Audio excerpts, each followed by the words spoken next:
Tatas titis atur saking panjenenganipun Bapa Giyanto minangka sulih salira panjenenganipun Bapa Sumanto sekalian Ibu. Kunjuk jagunging para tamu kakung saputri ingkang minanting pakurmatan. Atur ingkang salajengipun naninjih sigek pramila dumateng para kadang muda tumaruna sumangga dipun semadhiaken anggenipun lelatos dumateng ngadanipun para tamu. Nenggih wonten ing wekdal siang menika keparang kula sak rencang campur sari ringkes madya laras mijil saking serut gedang sari Gunung Kidul caos panglipur wonten ngaso jenantika dalem wonten wekdal siang menika madya laras nuhuni dawuh saking njenenganipun Bapa Sumanto sekalian Ibu inggih ingkang saperlu kinen paring suka parisuka anggenipun miwah ingkang putra pun Bagus Amir Rusdi Ramadan inggih ingkang sampun kelampahan jatuh krama njenenganipun Mbak Intan Saraswati putra panjenenganipun Bapak Jumino sekalian Ibu Handayani ingkang mijil saking laladan Solodiran RT kalih RW Gangsal Solodiran Manis Renggo Klaten. Inggih wonten wekdal siang menika madya walaras ngasta Widyawati cacah wonten kalih. Ingkang nomor sepindah wonten Mbak Yani.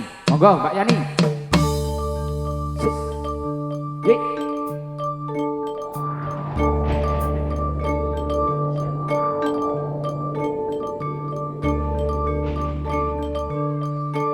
Ingkang salajengipun wah iki kelakepan wonten Mbak Adela yuk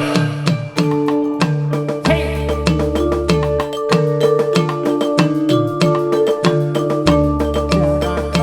jaran kowe hey hey nggih wonten pira swara Pak Saguman yuk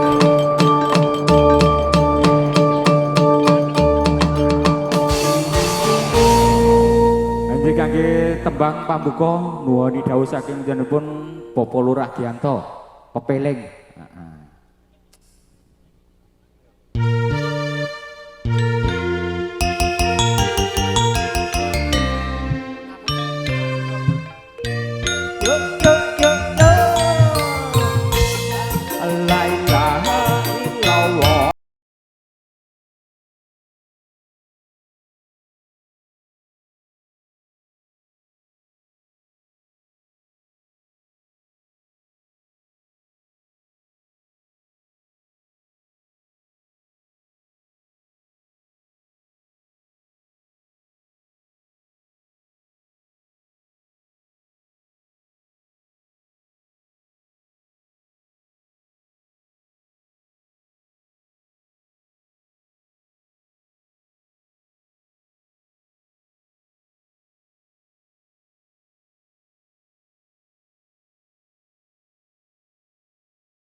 Nggih, mekaten wau kanthi lelagon pambuka saking para rencang-rencang Madya Laras.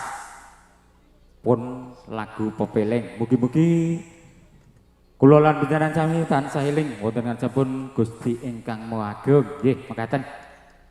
Kunjuk wonten sampun para tamu kakung saha putri. Kangge nyuwak suasana wekdal sonten menika. Pareng nampi sowanipun Mbak Yani Mahesa.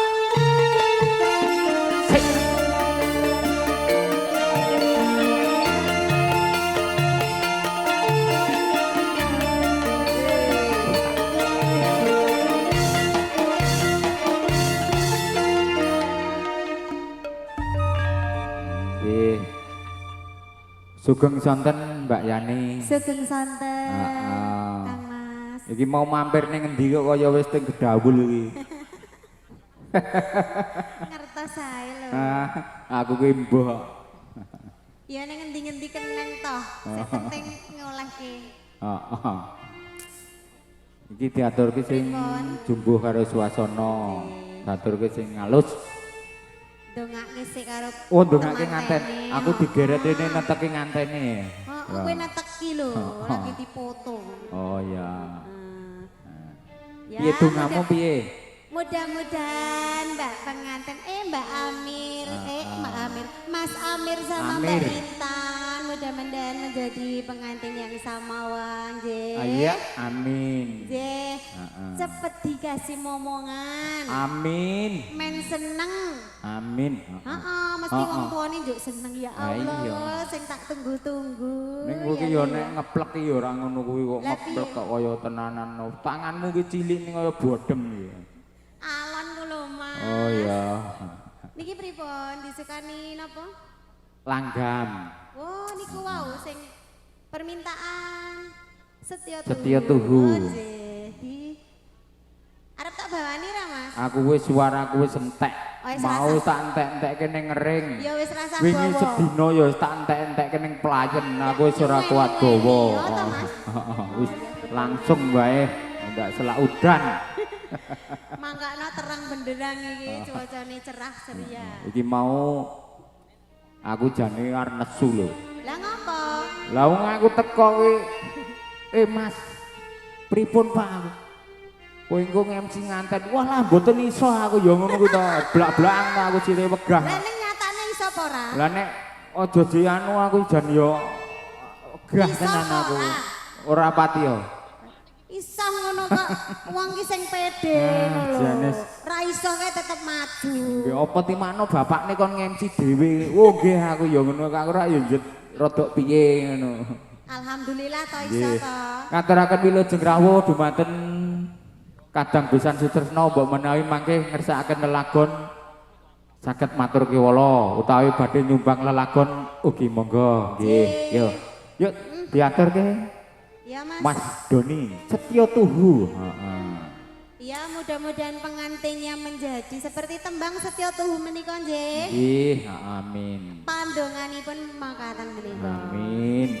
Nggih. Duh, aduh lho Mas. Aduh Mas. Piye tok kowe iki? Kuwi wong wedok apa lah kaya jaran ngono mengkal-mengkal lho. Aja cerak-cerak lho sepatuku untung ra duwe. Marah emosi wae rumangsaku. Ayo Mas Doni. Oh, ini sing padha jenenge. Jenenge pasaran, Don. Oh, niku nggih saking Manis Renggo lho Pak Doni. Nggih, klewer. Mas Doni kabeh pinter lho. Sing jenenge Doni lho. Glelen tur pinter.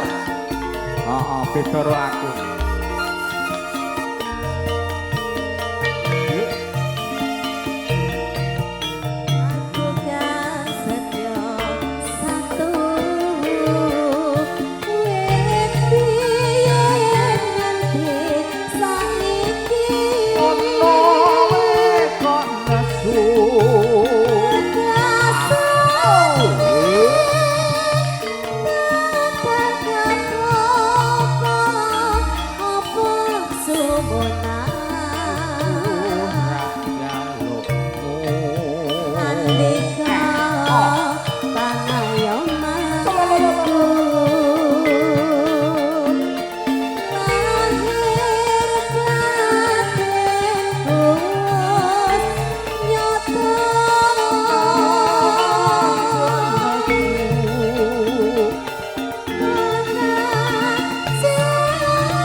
yati pasajene regalani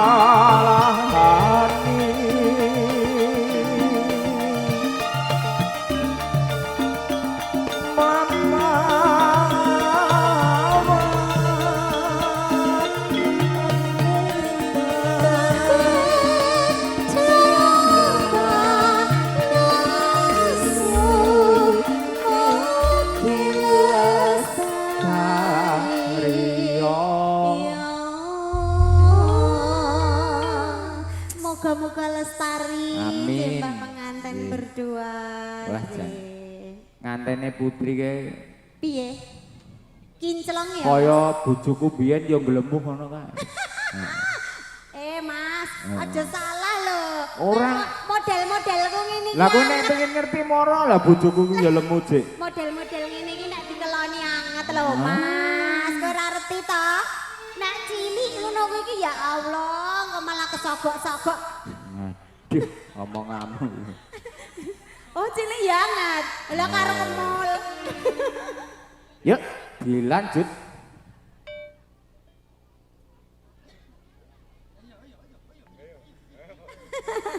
Kang Mas. Piye ta kowe iki? Lah mula nek wong nyanyi iki ya dieling-eling kok. Andika Buka gane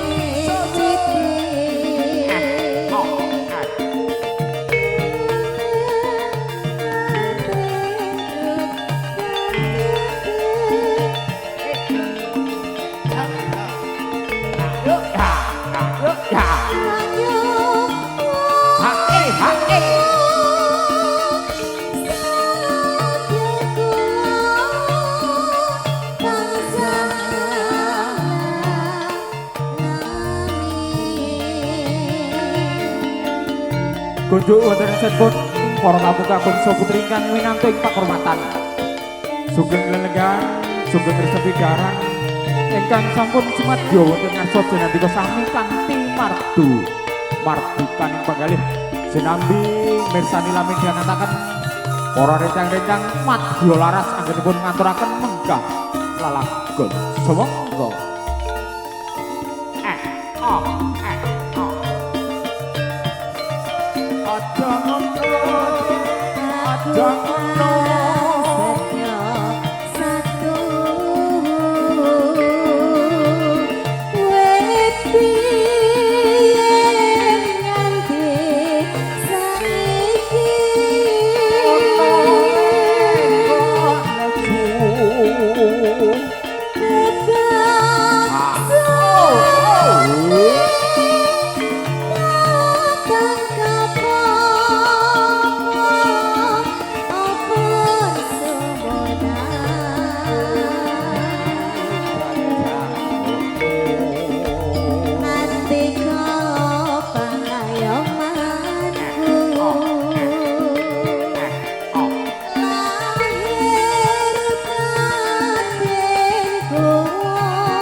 Wah, izin tak cucuk kelehku bengok pokoke. Piye, Mas? Nganti mak klaung. Iki sisa-sisa. Sisa-sisa. Heeh, menggeh loro. Nggih, matur nuwun. Nggih, monggo Bu. Ibu Lurah, nggih, ajan.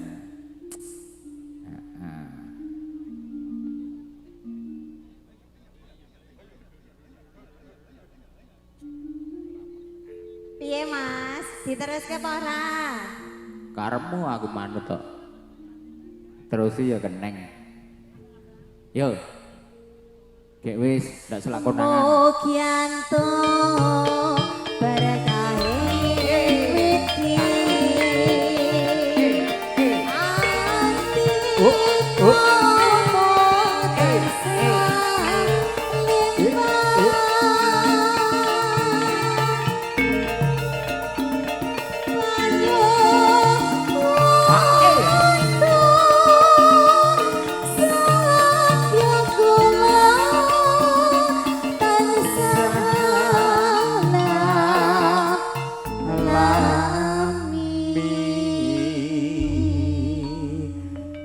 Nggih matur nuwun boten pun Mbak Yani kang sampun ngaturaken langgam setya tuhu. Nggih, mugi-mugi dadosaken rena lan suka dumateng sampun para tamu kakung Sumawana Putri. Nggih.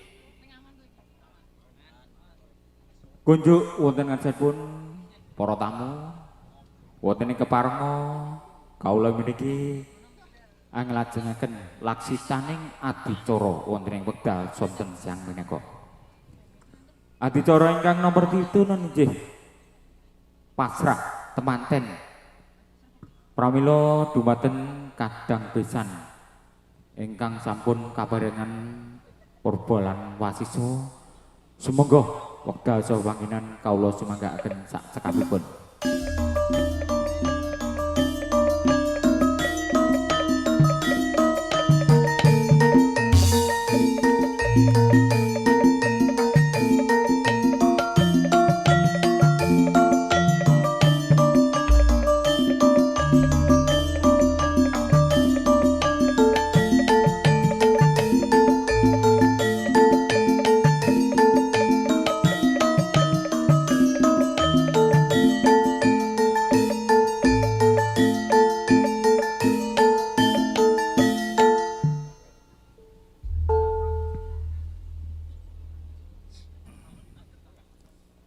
Assalamualaikum warahmatullahi wabarakatuh. Bismillahirrahmanirrahim. Alhamdulillah hiladi hadana lihada wa ma kunna linahtadiya laula an hadana Allah. Asyhadu alla ilaha illallah wahdahu la syarikalah wa asyhadu anna Muhammadar Rasulullah. Allahumma sholli ala sayyidina Muhammad wa ala alihi wa sahbihi ajmain amma ba'du. Dateng ngersanipun sagung para pepunden, para sesepuh, para aji sepuh ingkang sampun pon ing pamawas miwah lebdo ing pitutur ingkang dadi nundi miwah kinabekten. Dateng ngersanipun para alim ulama, para ustad-ustadzah ingkang saestu siang pantara ratri tansah sumaning kitab suci wahyuning ilahi ingkang dados kiblating manembah suci dhateng Allah Subhanahu wa taala ingkang tahat kita takzimi. Dumateng sagung para satriyaning nagari ingkang dados pandam-pandaming para kawula dasih ingkang tuhu pantes tampi pakurmatan. Dhateng ngersanipun para purna karya labet praja ingkang mahambek luhuring dharma ingkang tuhu wicaksana. Dhateng ngersanipun ingkang hambang gugati nurinci Katang pisan sutresna njenenganipun Bapak Sumanto Sarimbit miwah putrah kula wangsa ingkang satuhu kinurmatan. So dhateng sedayanipun sagung para lenggah kakung putri ingkang satuhu sinudarsana. Kanthi linambaran trapsilaning budi miwah ngaturaken sewu gunging pangaksama. Mugi pinaringna kawula hambuka miwaraning suka wenganing wicara duwaraning kandha. Nun injih bot-boting abot kawula piniji hangembane wuwus minangka sulih sarira talanging basa saking kadang kula sepuh Kang Mas Jumino miwah Mbak Yu Siti Handayani Sagutra kawula piniji kinen hangembane wuwus pados ngedalaken gantya wedyaring sedya babaring wigatos sing gati ing kalodangan sonten menika. Ananging sadèrènging kawula hamurwani lekas pekasing kartigatining sedya. Sumangga panjenengan sedaya kawula dherekaken tansah manungka puja. Tansah ngunjukaken raos syukur wonten sadalem Allah Subhanahu wa taala. Awit sih keparengipun ingkang saestu sampun paring rahmat nikmat dumateng kula panjenengan sedaya. Linangkung nikmat ingkang arupi kabagaswarasan. Satemah panjenengan sedaya dalasan kawula saged kempal manunggal ing mriki papan kanthi karaharjan, kabagaswarasan, katentreman miwah kabegjan. Linangkung dateng kula sak rombongan Bapak Jumlah sak rombongan saking tlatah Solodiran alhamdulillah saged sowan wonten ing mriki hanganti putra pinanganten sarimbit. Kaping kalihipun sholawat salam mugia katetepno dhateng junjungan kita Nabi Agung Muhammad sallallahu alaihi wasallam, dhateng garwa putra sahabat para pendherekipun. Insyaallah sedaya umatipun kalebet kula panjenengan sedaya sakulawarga ing pangajab pinjang ing yaumul kiamah tansah pikantuk sapangatipun. Amin. Dhateng ngersanipun sagung para lenggah kakung putri linangkung jenengipun Bapa Sumanto Sarimbit ingkang dahat kinurmatan.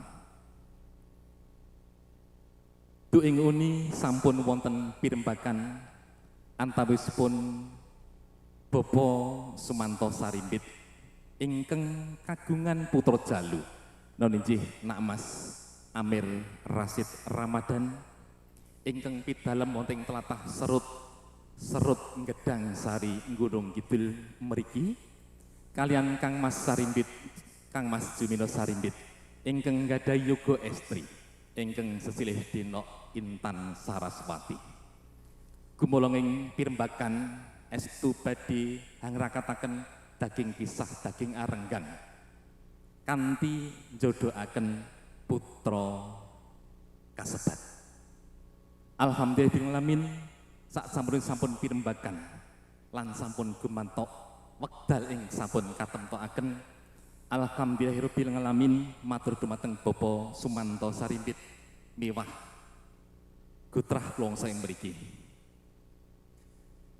Ijab kabul sampun kalampan kalawa injang jam 8. Mitrat satatanipun negari wonten ing Indonesia so sampun kapanggihaken sampun kakirap mitrat adat widi widono ingkang sampun lumampah wonten ing tlatah Solodiran Manis Renggo Klaten.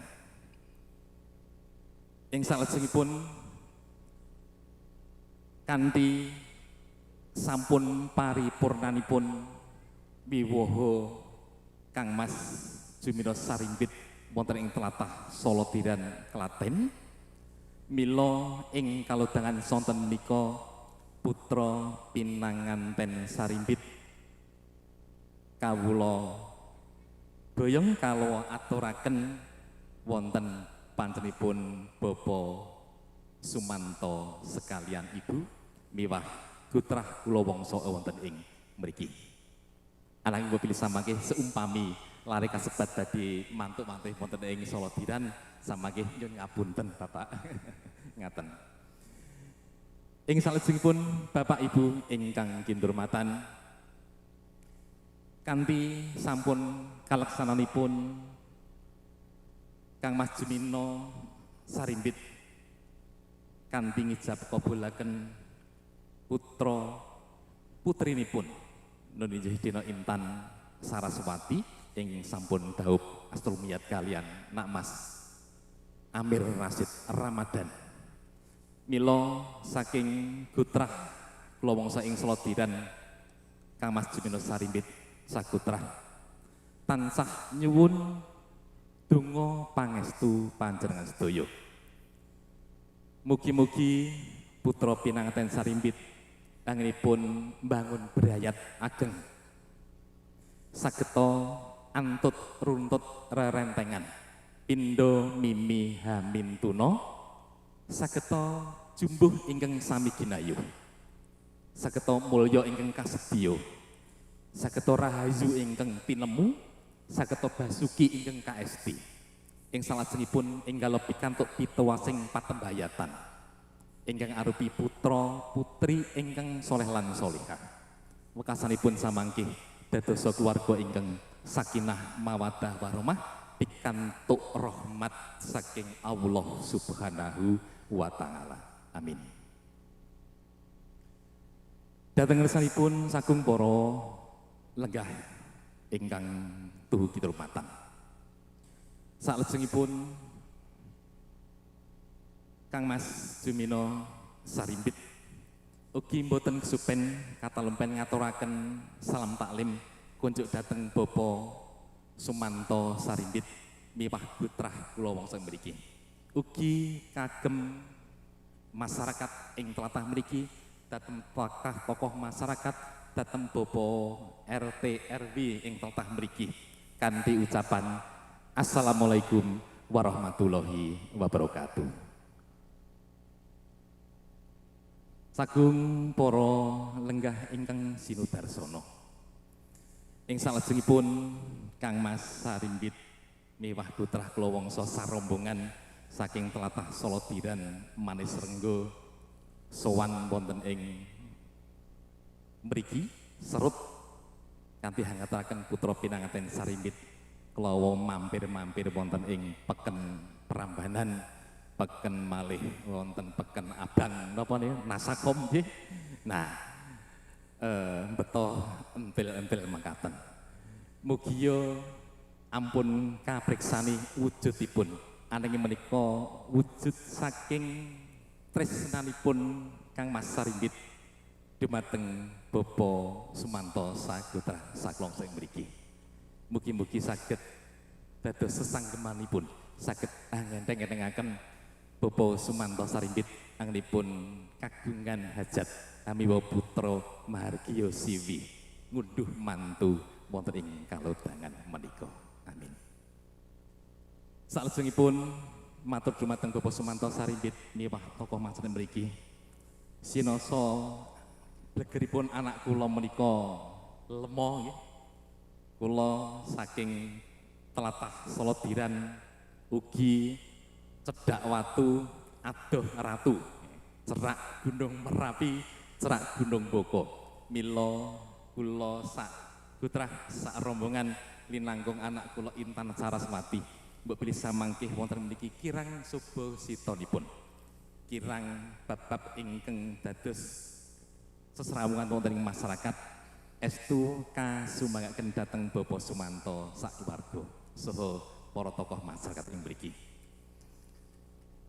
Alangkah mbok bilih samangkih kundur wonten ing tlatah Solodiran kawula sak keluarga insyaallah badhe mulang muruk dhateng putra pinanganten Sarimbit mugia samangkih dados putra kang utama. Amin.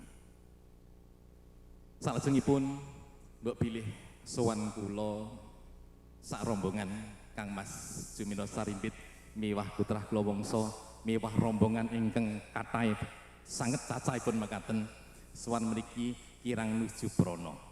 Mila lantaran kula nyadong sih samudra pangaksamanipun.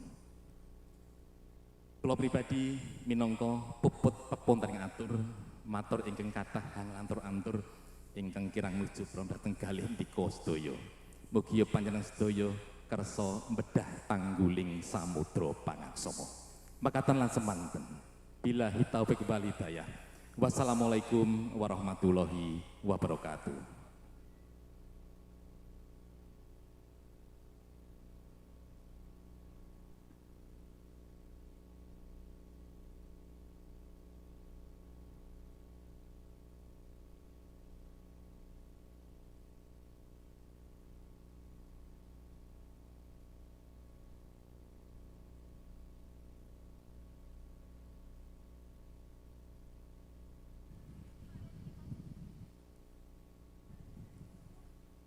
Mekaten wau atur pasrah temanten sarimbit saking kedupun Bapak Jumino sekelan Ibu Siti Handayani. Nggih. Adicara ingkang salajengipun nggih panampi. Pramila saking menika panjenenganipun Bapak Suwanto boten kuwi matur piyambak. Pramila nyuwun gungang wonten ngarsanipun Bapak Marsono. Pramila wonten acara Bapak Marsono kawula aturi jengkar saking palenggahan tumuju wonten ing sasana Pambiyawara. Sumangga.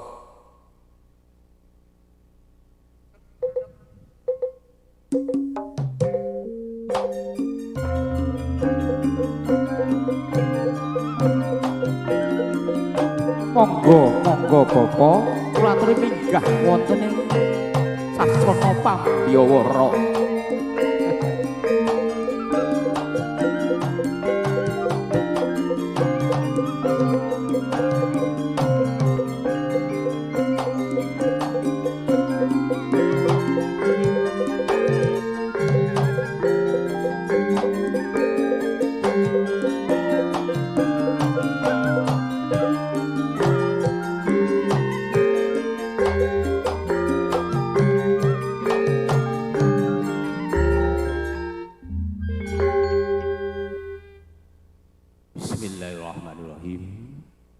Assalamualaikum warahmatullahi wabarakatuh. Alhamdulillah wa syukurillah wa la hawla wa la quwata illa billah. Allahumma sholli ala Muhammad wa ala alihi wa sahbihi ajmain. Nuwun kula nuwun wonten asanipun para pepundhen, para sesepuh, ini sepuh, saha para aji sepuh inggih pantes pinundi saha kinabekten kunjuk arsanipun para pangemban pangembating praja para satriya negari inggih minangka payomaning para kawula dasih inggih pantes katuran sagunging pakurmatan para alim, para ulama, para kiai, para ustad, para santri inggih rinten lan dalu tansah sumanding kitab suci wahyuning ilahi ingkang minangka panuntun kiblating panembah ing satuhu luhuring budi. Kunjuk asanipun Baraya Agung saking panjenenganipun Bapak Jumino Saribit garwa saking Laladan Solodiran Manis Renggo wongkon Kabupaten Klaten inggih dahat kinurmatan para tamu kakung miwah putri dahat kalingga modaning akrama sumrambah kadang werda miyang taruna ingkang suka lan pasuki. Diagung pasaminipun dene kula paripeksa ngadeg matur ing ngarsa panjenengan sedaya minangka pamundhut saking kadang kula sepuh panjenenganipun Raka Mas Sumanto Sambit garwa keparang matur ing ngarsa panjenengan sedaya hananggapi atur pangandikan saking panjenenganipun Bapak Jumino Sarimbit garwa sumambah para keluarga ing wekdal sonten punika. Namun saderipun kula matur ing akadah sumangga kita kunjukaken raos syukur dhateng saipun Gusti Allah Subhanahu wa taala ing sampun paring sehadan kawilujengan dhateng kita sedaya sahingga wonten ing wekdal sonten punika kita sedaya saged inakani pamundhut saking panjenenganipun Raka Mas Sumanto Sarimbit garwa. Ujung asalipun para tamu kakung miwah puting dahat ngurmatan wosing sedya. Kula cumantaka ing ngarsa panjenengan sedaya ing wekdal punika hananggapi napa dados atur pangandikan saking panjenenganipun Bapak Jumino. Awit panjenenganipun Raka Mas Sumanto ing wekdal punika boten kuwakang matur piyambak karana bombong saha bigawaning wardaya. Pramila ing wekdal punika miji dhateng kula supados matur kunjuk ngarsanipun Bapak Jumino Sarimbit garwa miwah para kulawarga. Kunjuk ngarsanipun Bapak Jumino Sarimbit garwa miwah para kulawarga. Ing wekdal kala wau ngaturaken atur salam takdim panjenenganipun Raka Mas Sumanto Sarimbit garwa miwah para kulawarga nampi kanthi suka birawaning wardaya kanthi wangsalan. Waalaikumsalam warahmatullahi wabarakatuh. Atur panampi ing salajengipun kula ngaturaken sekar cempaka mula sajuda sak sampunipun kaijabaken saha kaobulaken mitrat adat ing sinengker wonten ing laladan Solo Tiran Manis Renggo. Sriat mojo temanten kekalih pun aturaken dhateng panjenenganipun Raka Mas Sumanto dalam Bayu. Miwah para kulawarga ing padukuhan sret niki. Panjenenganipun Raka Mas Sumanto nampi kanthi suka birawaning penggalih. Mugi donga pamuji panjenengan sedaya sriat mojo temanten kekalih. Ginipun lelumban madyan bari agung pikantuk dinanipun Gusti Allah Subhanahu wa taala. Atur salajengipun ugi panjenenganipun Raka Mas Sumanto dalam Bayu. Kala wau panjenenganipun Bapak Jumino Sarimbit garwa miwah para kulawarga ngaturaken inggih winasan angsal-angsal panjenenganipun Raka Mas Sumanto miwah para kulawarga nampi kanthi bingahing manah mugi sih kadarman kesaenan panjenengan pikantuk leliru inggih satraju miwah bebingah ingkang malimpah-limpah saking ngarsanipun Gusti Allah Subhanahu wa taala. Ugi panjenenganipun Bapak Jumino kala wau ngaturaken sriat mojo temanten kekalih bilih kalarestu mondok wonten ing mriki supados ngrengkuh kadya putra piyambak Raka Mas Sumanto dalam Bayu miwah para kulawarga. Nyendekani dawuh samangki badhe ngrengkuh kadya putra piyambak boten kados putra mantu. Koso wangsul disebut pilih samangki sriat mojo temanten kekalih kalas cumondok wonten ing wewengkon padukuhan Solo Tiran Manis Renggo wewengkon Kabupaten Klaten. Sumangga kula sumanggaken enggipun paring ulang wuruk babagan punapa kemawon langkung babagan agami. Kula nderek titip kunjuk warsanipun Bapak sesepuh ing wewengkon Solo Tiran. Panjenenganipun Raka Mas Sumanto nderek titip dhateng sriat mojo temanten kekalih. Ing samangkinipun sejatosipun sriat mojo temanten kekalih jonggrong tetep piatekipun ananggring. Babagan lelumban madyaning bebaran agung. Sriat mojo temanten kekalih tasih ijem tapji timur sanget. Pramila kunjuk ngarsanipun Bapak Jumino miwah para kulawarga. Kula sumanggaken samangki nggih paring ulang wuruk dhateng purunan kula panjenenganipun Bagus Ambir Rasid Ramadan. Anggenipun bebrayan kaliyan Kundiah Ayu Intan Saraswati. Mekaten atur sakula saking panjenenganipun Raka Mas Sumanto lumantar kula kathah kujiwaning bojo krami atur ingkang kalantur-lantur kula nyuwun agung sih samutra pansami kanthi asesanti Jaya Jaya Wijayanti Suradiraja dinirat lebur dening pasuti. Wassalamualaikum warahmatullahi wabarakatuh. Nuwun matur nuwun.